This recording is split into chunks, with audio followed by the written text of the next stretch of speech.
Allergic rhinitis, নাক দিয়ে কাঁচা জল পড়া, টিপ টিপ করে হাঁচি হওয়া, নাক বুজে থাকা, এই সমস্ত জিনিসগুলোকে কিন্তু ব্রডলি অ্যালার্জিক রাইনাইটিস বলা। অ্যালার্জিক রাইনাইটিসে কষ্ট পাচ্ছেন, চলুন এটা নিয়ে আজকে আলোচনা করা হোক। আপনারা যারা নতুন দর্শক এসছেন ওনাদের স্বাগত জানাই। আমি doctor Naren Pandey, allergy asthma centre কলকাতার পক্ষ থেকে, এবং অনুরোধ করি চ্যানেলটা লাইক, সাবস্ক্রাইব, কমেন্ট, শেয়ার করে যাবেন। পূর্ণ দর্শক যারা লাইক, সাবস্ক্রাইব, কমেন্ট, শেয়ার করছেন ওনাদের আমি অশেষ ধন্যবাদ জানাই, এবং এখনো যদি চ্যানেল না সাবস্ক্রাইব করে থাকেন তাহলে দয়া করে সাবস্ক্রাইব করে যাবেন। আমরা কলকাতায় শিয়ালদা স্টেশনের পাশে 5 মিনিটের হাঁটা পথ, মৌলালী মাজারের গা দিয়ে বাঁ দিকে প্রবেশ করে একটা বাড়ি ছেড়ে দ্বিতীয় বাড়িতে অবস্থিত, অর্থাৎ মৌলালী মাজার এবং ইন্টালি সিনেমা হলের মাঝখানের বাড়িতে অবস্থিত। আমরা সোমবার থেকে শনিবার কাজ করি, এবং আমাদের এখানে পরিষেবা নেওয়ার জন্য আগাম 500 টাকা নন রিফান্ডেবল জমা দিয়ে অগ্রিম অ্যাপয়েন্টমেন্ট নিতে হয়, যেটার জন্য আপনারা যোগাযোগ করে নিতে পারেন নিচে দেওয়া নাম্বার 7278034776-এ। যখনই বললাম অ্যালার্জিক রাইনাইটিস, এই অ্যালার্জিক রাইনাইটিস মধ্যেই প্রশ্নের মধ্যেই উত্তরটাও লুকিয়ে আছে। অ্যালার্জির কারণে, অ্যালার্জি জনিত রাইনাইটিস, রাইনাইটিস মানে নাকের ভেতরের জায়গাগুলো ইনফ্লেমড হয়ে যাওয়া। এই ইনফ্লেমড হওয়াতে এই সমস্ত উৎসর্গ চালু হয়। অ্যালার্জিক মানে আবার চুলকানি করবে, ওই চুলকানি হওয়া, ইরিটেশন হওয়া, নাকে ইনফ্লামেশন হওয়া, তাতে কি হবে, দু ধরনের অ্যালার্জিক রাইনাইটিস হয়, একটা রানার্স টাইপ আর একটা ব্লকার্স টাইপ।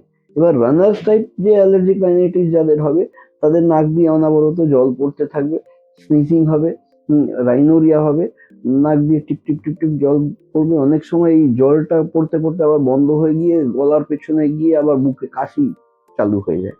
তো এটা প্রগ্রেশন হলো, অ্যালার্জিক রাইনাইটিস থেকে এগিয়ে গিয়ে কফের দিকে টার্ন নিল, লাংটাকেও ইনভলভ করলো।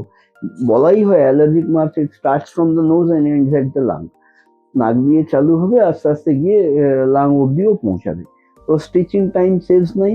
অ্যালার্জিক রাইনাইটিসের পর্যায়ে যদি আমরা আটকে দিতে পারি, তাহলে ওটা তো ব্যাক করবেই, ওটা তো ঠিক হবেই, প্লাস সাথে সাথে ওই যে প্রগ্রেশন হচ্ছে, অ্যালার্জিক মার্চের প্রগ্রেশন হচ্ছে, সেটাও কিন্তু আমরা আটকাতে পারবো। এটা আমি আলোচনা করলাম অ্যালার্জিক রাইনাইটিস রানার্স। আরেক ধরনের অ্যালার্জিক রাইনাইটিস হয়, সেটা হলো অ্যালার্জিক রাইনাইটিস ব্লকার টাইপ। হাঁচি হবে, নাক বুজে থাকবে, নাক বন্ধ হয়ে থাকবে, দম নিতেও অসুবিধা হবে, অনেক সময় ভিতরে পলিপ হয়ে যেতে পারে, এই ব্লকার্স টাইপ। কিন্তু দুই অ্যালার্জিক রাইনাইটিসের যেহেতু নামের মধ্যে লুকিয়ে আছে অ্যালার্জি, নামের মধ্যেই প্রশ্নের উত্তর আছে, তো ট্রিটমেন্ট ওই রকমই, অ্যালার্জির ওষুধ, নাকের স্প্রে, এগুলো দিলে টেম্পোরারি রিলিফ থাকে। কিন্তু পার্মানেন্ট সলিউশন যদি আমাদের খোঁজার প্রয়োজন থাকে, বা পার্মানেন্ট সলিউশনের দিকে আমাদের এগোনোর দরকার থাকে, বা পার্মানেন্ট সলিউশন করে আদার প্রগ্রেশন, আদার সিমটমস না ইনভাইট করার থাকে, তাহলে আমাদের একটা পার্মানেন্ট পাকাপোক্তা সলিউশন করতে হবে। সেই পাকাপোক্তা সলিউশন করতে গেলে আমাদের খুঁজে বার করতে হবে ওই যে অ্যালার্জিক রাইনাইটিসের মধ্যে যে নামের মধ্যে প্রশ্নের উত্তর লুকিয়ে আছে, অ্যালার্জিটাকে খুঁজতে হবে। সেই উপায় হলো এই মডিফাইড স্কিন প্রিক টেস্ট করে, চিহ্নিত করে, তার বেসিসে, তার ভিত্তিতে সেই স্পেসিফিক পেশেন্টের জন্য specific immunotherapy, sublingual immunotherapy, slit vaccine তৈরি করানো। এই স্লিট ভ্যাকসিন মানে হলো জিভের তলায় ড্রপ খাওয়ার মতন ওরাল লিকুইড ভ্যাকসিন তৈরি করা, আর সেই ভ্যাকসিন নিলে বডিতে গ্র্যাজুয়ালি যে জিনিস থেকে অ্যালার্জি হচ্ছে তার বিরুদ্ধে রোগ প্রতিরোধ ক্ষমতা তৈরি হয়ে যাওয়া। রোগ প্রতিরোধ ক্ষমতা যখনই তৈরি হয়ে যাবে, 2-3 মাস সময় লাগে তাতে তার এফিকেসি আসতে। সেই রোগ প্রতিরোধ ক্ষমতা যখনই তৈরি হয়ে যাবে, তখনই এই জিনিস থেকে আমরা বিদায় পেতে পারবো, নিজাত পেতে পারবো।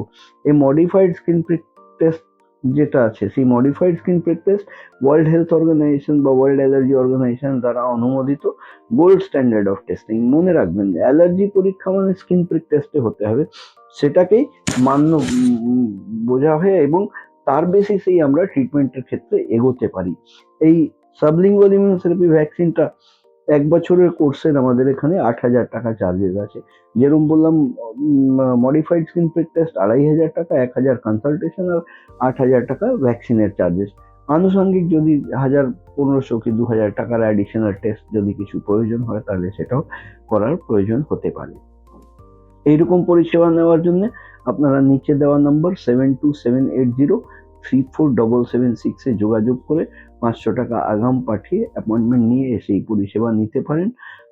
আমরা কলকাতায় শিয়ালদা স্টেশনের পাশে 5 মিনিটের হাঁটা পথ, মৌলালী মাজারের গা দিয়ে বাঁ দিকে ঢুকবেন, একটা বাড়ি ছেড়ে দ্বিতীয় বাড়িতে আমরা অবস্থিত, এবং সোমবার থেকে শনিবার আমরা কাজ করি সকাল 11টা থেকে 7টা অবধি, কিন্তু অগ্রিম অ্যাপয়েন্টমেন্ট নেওয়া খুব প্রযোজ্য।